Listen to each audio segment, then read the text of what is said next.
솔로몬 왕 이제 우리가 성전에 대해서 지난 2주 동안 이렇게 했다면 계속해서 솔로몬 왕과 관련된 그 말씀을 나누게 되는데요. 여러분 솔로몬 하면 이 솔로몬 왕과 더불어서 가장 유명한 거 2개 꼽으라면 아마 첫째로 한다라면 아이의 배를 갈라서 진짜 엄마가 누구인지를 알게 했던 그 사건. 그리고 아마 오늘 본문에서 읽었던 이 스바 여왕이 방문했던 이 사건. 이게 좀 유명하지 않을까. 보통 사람들도 많이 아는 그런 거 아닐까라는 생각이 듭니다. 특히 오늘 이 스바 여왕이 찾아온 이유는 솔로몬의 그 명성 때문입니다.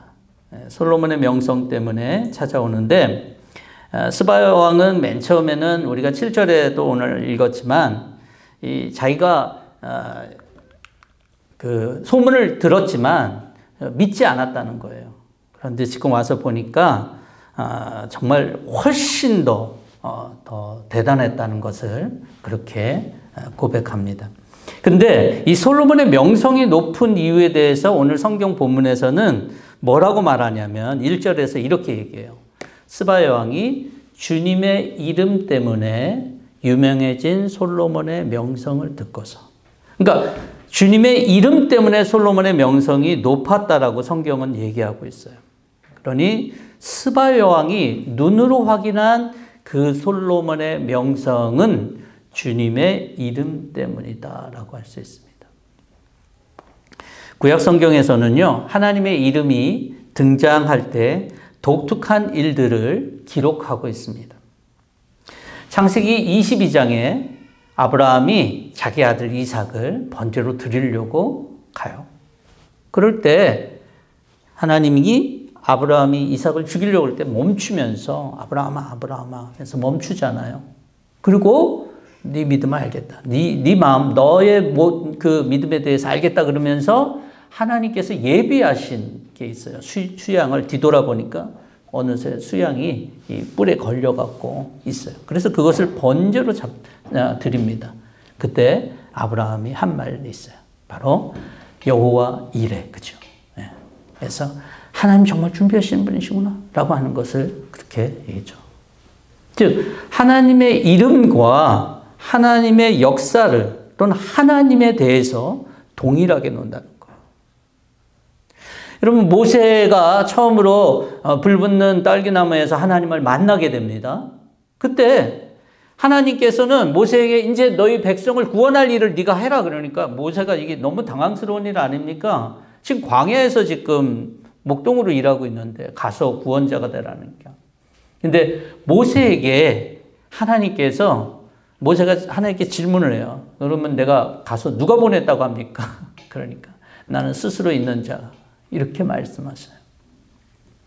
성경에는 이렇게 하나님의 이름과 하나님의 존재, 하나님의 역사 이것을 동일하게 나타나고 있어요. 하나님의 이름 아는 거 그거 뭐 중요한가 이렇게 생각할 수 있겠지만 여러분 이건 우리 삶에 너무나도 중요합니다.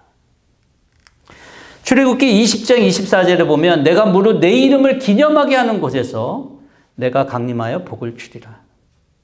즉 하나님의 이름을 우리가 기념하고 하나님의 이름을 알고 그러는 것이 얼마나 우리 삶에 큰 영향을 주는지 성경은 얘기하고 있습니다. 강력한 거예요.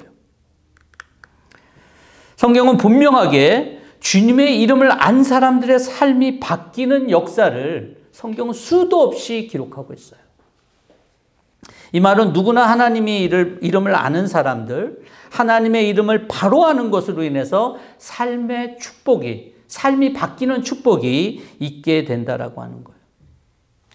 그래서 솔로몬이 지은 이 잠언에서, 잠언 18장 10절에서 이렇게 얘기하고 있어요.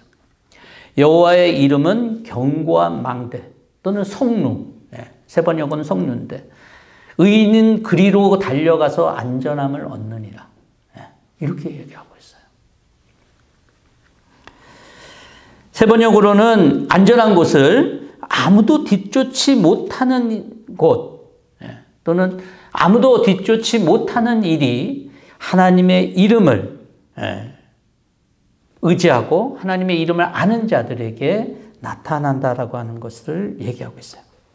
솔로몬이 그랬어요.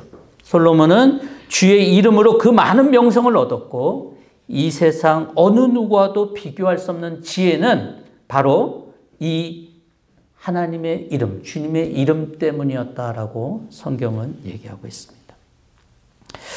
여러분들은 여호와 하나님의 이름을 아십니까? 이것은 그냥 학습 차원이 아니에요. 하나님의 이름은 뭐다라고 하는, 우리가 이스라엘 사람들이 하나님의 이름을 감히 부를 수가 없었어요. 그래서 야훼라고 얘기를 했어요.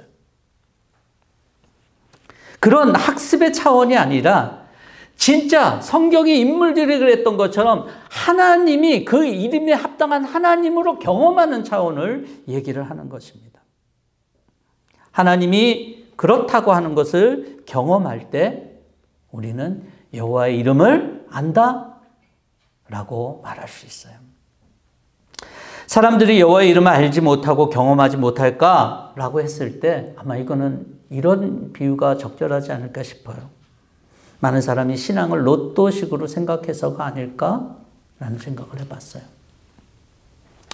여러분, 로또의 특징이 여러 가지가 있겠지만 로또의 특징 중에서요, 운 좋은 사람이 큰 돈을 얻는다라고 하는 그런 것이 로또라기보다도 사실은 로또의 가장 큰 특징은 내가 돈을 조금만 내도 된다는 데 있어요.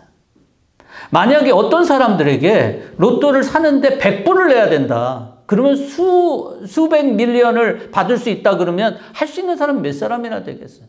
근데 단 2불만 내면 내가 그 많은 것들을 얻을 수 있으니까 수없이 많은 사람들이 많이 사는 겁니다. 그런데 신앙생활에서도 로또처럼 영적인 생활에서 하나님께 작은 것들을 내가 양보하고 하나님으로부터 큰 로또를 받는 것 같은 것들을 기대한다는 거죠. 하나님 허락한 큰 은혜, 축복, 신비한 어떤 능력. 나는 하나님 앞에 로또와 같은 작은 포션만 하나님께 드리고 하나님으로부터 큰 것을 받으려고 하는 심보가 우리에게 있다면 저한테도 있는 것 같아요. 저는 말씀을 준비하면서 그런 거 아닌가? 그렇다 그러면 여러분 이건 뭐에 심각한 문제가 생기냐면 하나님의 이름에 심각한 문제가 생겨요. 하나님은 그렇게 여겨질 수 없는 분이거든요. 우리가 그런 자세를 가지고 하나님 앞에 기대하고 나가는데 하나님이 우리 가운데 역사하신다. 말이 안 되죠. 왜냐하면 하나님이 그럴 수가 없는 분이시잖아요. 열왕기상 3장에 보면 솔로몬이 하나님을 뵙고 하나님의 약속을 얻게 될 때 거래한 건 아니지만 솔로몬이 먼저 뭘 했냐면 1,000번제를 드려요. 1,000번의 제사를 드려요. 그러고 나서 하나님과의 만남을 겪게 됩니다. 저는 여기에서 우리의 노력으로 하나님을 알 수 있거나 우리가 어떤 많은 노력을 하면 하나님의 은혜를 얻을 수 있다라고 하는 얘기를 하는 것이 아니라 우리의 자세를 얘기하는 거예요. 하나님을 바라보는 우리의 자세가 어떠한가라고 하는 것을 얘기하는 것입니다. 마치 로또처럼 작은 것으로 엄청 것을 얻으려고 하는 신앙 자세라면 하나님을 우습게 볼 수 있는 것이기 때문에 이런 것들을 경계해야 된다는 거예요. 그럴 때는 당연히 하나님의 이름에 합당한 하나님을 경험하는 것은 불가능할 것입니다. 성경엔 놀랍게도 60개의 하나님의 이름이 나타나요. 저희가 아는 건 몇 개 안 되지만 성경에 60개나 이름이 나타나요.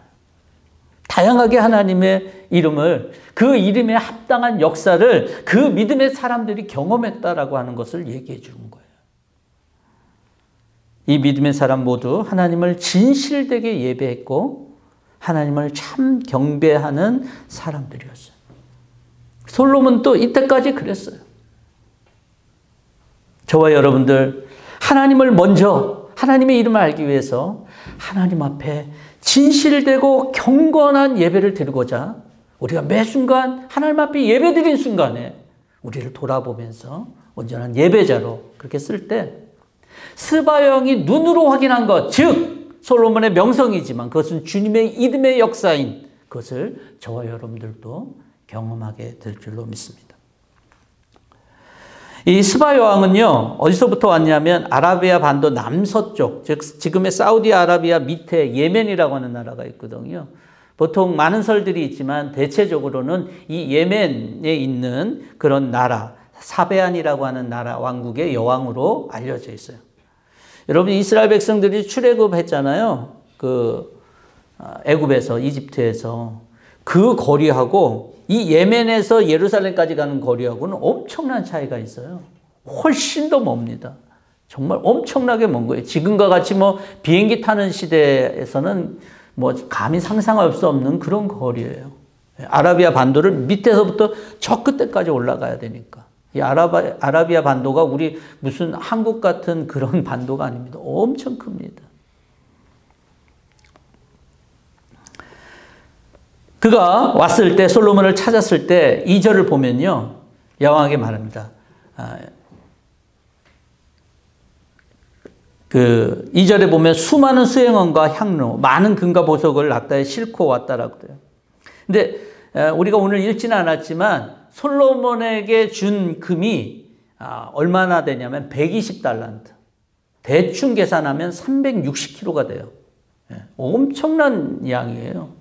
그러니 그거를 가지고 온 사람들 여러 가지 하면 엄청난 규모죠.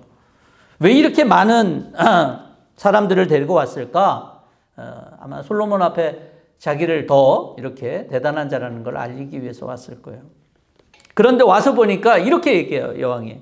임금님께서 이루신 업적과 임금님의 지혜에 관한 소문을 내가 나의 나라에서 이미 들었지만 와서 보니 과연 들은 소문이 모두 사실입니다. 내가 오기 전에는 소문을 믿지 않았는데 7절에 계속 내가 눈으로 확인하고 보니 내가 들은 소문은 사실 절반도 안 되는 것 같습니다. 임금님께서는 내가 들은 소문보다 지혜와 복이 훨씬 더 많다라는 거예요. 제가 미국에 오기 전에 이렇게 미국에 대한 소문만 들었는데 와서 보니까 제일 놀랐던 거는 정말 나라가 엄청 크다는 거예요. 가도 끝이 없고. 커도 너무 컸고요. 슈퍼마켓 물건도 너무 많았고 차들도 너무 많았어요.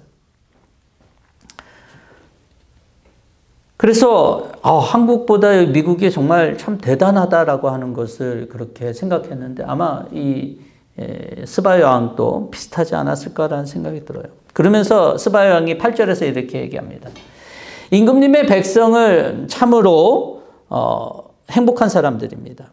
임금님의 신하들도 매일 지혜를 들으니 행복하겠다고 그렇게 칭찬을 합니다. 여러분, 이런 말 우리가 많이 하죠. 큰 집 앞에서 이렇게 있으면서 큰 집을 갖고 있는 사람 말고 큰 집이 없는 사람들, 큰 집 앞에서 이런 집에 살면 얼마나 좋을까? 또는 엄청난 부자들을 보면서 저 정도 돈이 많으면 얼마나 행복할까? 우리 이런 말 하잖아요. 스바 여왕이 정말 행복하겠다라고 하는 것은 스바 여왕이 지금 눈으로 보면서 행복하겠다라고 하는 그런 칭찬은 아마 그런 이유와 비슷할 거예요. 다 눈으로 확인한 것들입니다. 우리 육신으로 확인되는 그런 행복이 있어요. 저와 여러분 잘 알 거예요. 하지만 눈에 보이지 않는 행복이 있어요. 생텍쥐베리의 유명한 책이죠. 어린 왕자에 보면 이 조종사가 불시착한 사막에 어린 왕자를 만나잖아요. 그때 둘이 물을 찾아 나섭니다. 사막에서 쉬는 동안 조종사에게 어린 왕자가 이런 얘기를 해요. 사막이 아름다운 것은 어딘가에 샘을 감추고 있기 때문이야. 이렇게 얘기를 합니다. 소중한 것은 사실 잘 눈에 띄지 않아요. 그러면서 어린 왕자가 다시 자기 별로 돌아갈 때 여호와 작별 인사를 하면서 이렇게 얘기합니다. 여호와는 선물로 어린 왕자에게 비밀을 하나 가르쳐 주는데 아주 간단한 거야. 잘 보려면 마음으로 보아야 해. 가장 중요한 것은 눈에는 보이지 않거든. 여러분, 눈에 보이지 않는 게 있고요. 그 다음에 눈에 보이지 않는 것이 더 중요한 것들이 세상에는 너무너무 많습니다. 어쩌면 우리 인생을 구성하고 있는 많은 것들, 가장 중요한 어떤 기둥과 같은 것들은 다 눈에 보이지 않아요. 눈에 확실하게 보이는 행복, 이 스바 여왕이 눈으로 확인하면서 확실한 저게 행복이다라고 했던 것들은 하나님이 보시는 참 행복과는, 성경이 말하는 참 행복과는 달라요. 만약에 그것이 눈에 보이는 그런 것들이 하나님이 말씀하시고자 하는 그런 것이었다면 여러분, 참 행복은 우리가 돈 많이 벌고 하나님께서 물질적인 복을 많이 허락하는 것이 행복인 게 맞아요. 스바 여왕이 받던 행복인 게 맞아요. 거지와 같은 삶을 살면 불행한 거고 어떻게 보면 가난한 것이 죄악인 것도 맞아요. 근데 성경은 그렇게 얘기하고 있지 않습니다. 사람들은 스바 여왕처럼 눈으로 확인되는 행복을 기준으로 행복과 불행을 나누지만 성경은 그렇게 나누지 않아요. 눈으로 보이지 않는 길, 또 눈으로 보이지 않는 진리, 눈으로 보이지 않는 행복이 있다라고 그래요.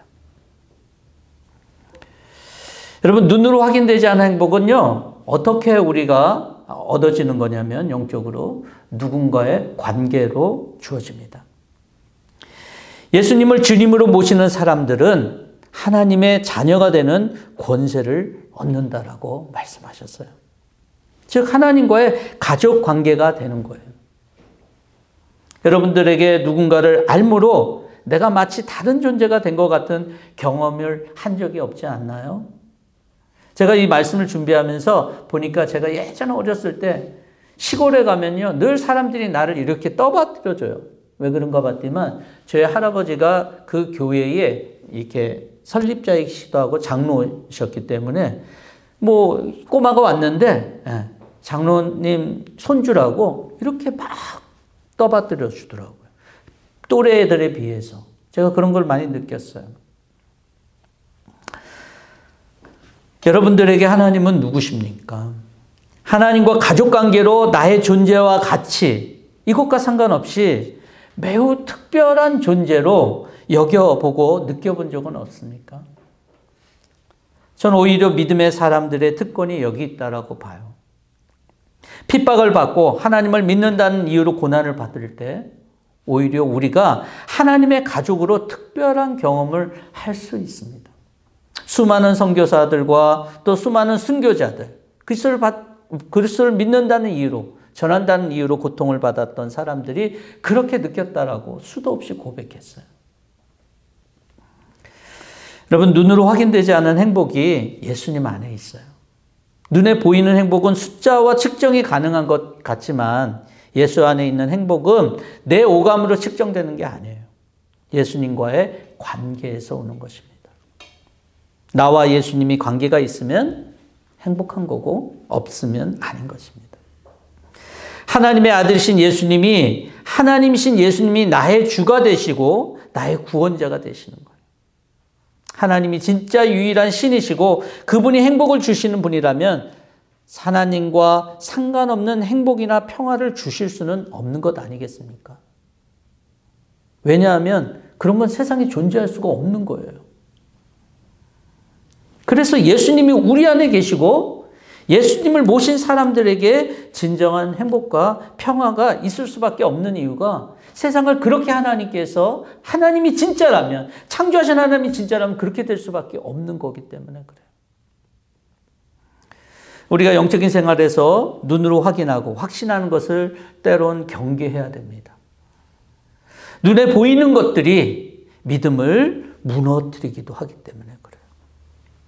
히브리서 11장에 나타나는 많은 믿음의 사람들은 눈에 보이는 것을 의지하면서 살아가지 않았어요.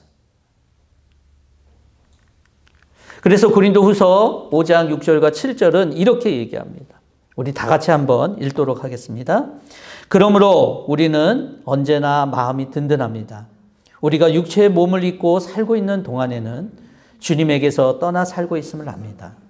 우리는 믿음으로 살아가지 보는 것으로 살아가지 아니합니다. 스바 여왕이 9절에서 솔로몬 왕에게 이런 것을 베푸신 하나님을 찬양합니다. 근데 그냥 일반적인 당시의 관습일 것 같아요. 믿음이라고 보기는 어렵죠. 오늘날 많은 사람들이 눈에 보이는 것을 가지고 행복을 측정하거나 부러워하기도 합니다. 어쩌면 그리스도인이라는 사람들도 그런 것들을 부러워하거나 또 측정하기도, 행복의 측도로 생각하는 사람들도 있어요. 그런데요, 이 스바 여왕이 고백했던, 눈으로 확인해서 행복하겠다.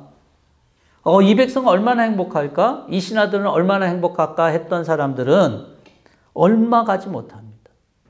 솔로몬의 아들 르호보암이 즉위하자마자 찬밥 신세가 된 것을 성경은 우리에게 얘기해 주고 있어요. 눈에 보이는 것으로 영원한 것을 바꾸는 사람은 없습니다.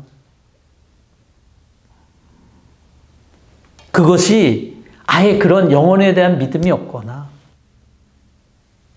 영혼에 대한 믿음을 너무 무시하거나 그럴 때는 뭐 그렇게 가능하겠지만, 여러분, 눈에 보이는 것을 확신하는 것으로 내 삶을 안전하다라고 생각하지 마시고, 눈에 보이는 것이 많다고 강하다고 행복을 확신하지 마시기 바랍니다. 사단은 우리가 스바 여왕처럼 눈으로 확인하는 행복에 길들여져 있기를 바랍니다. 우리는 그런 행복이 아니라 예수님, 오늘도 예수님과 함께하고 오늘도 예수 그리스도로 인한 진리를 확신하고 내가 그 가운데 누구인지 알기 때문에 오는 이 행복이 저와 여러분들 가운데 있기를 바랍니다. 눈에 보이지 않지만 믿음으로 우리에게 영원한 생명을 허락하신 그리스도를 확신하고 그로 인한 확신과 행복을 누릴 수 있기를 바랍니다. 영광의 무게라는 책에서 이런 말을 합니다. 우리가 영원하고 무한한 행복을 누릴 운명이라면 우리가 바라는 다른 어떤 행복도 가짜이며 기껏해야 참으로 우리를 만족시켜줄 행복을 상징하는 수준일 것입니다. 여러분들, 우리가 정말 갖고 있는 이 우리의 삶의 운명, 예수 그리스도로 인해서 세워진 이 운명이 무엇인지를 우리가 한번 생각해 보고 진짜 행복이 어디 있는지를 저와 여러분들이 생각해 봤으면 좋겠어요. 주의 이름을 아는 축복이 있어요. 주의 이름을 아는 것은 하나님을 아는 것과 같다라고 그랬어요. 뿌리 깊은 성도들 모두가 주의 이름을 아는, 그래서 참으로 우리가 예배하고 하나님 앞에 섬으로 주님의 이름을 아는 그런 성도들이 되기를 원해요.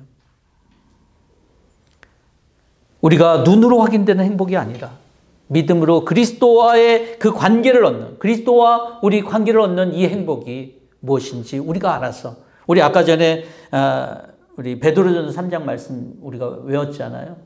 소망을 바라고 우리에게 묻는 사람들에게 대답할 것이 있는 저와 여러분들이 될 수 있기를 주의 이름으로 축복합니다.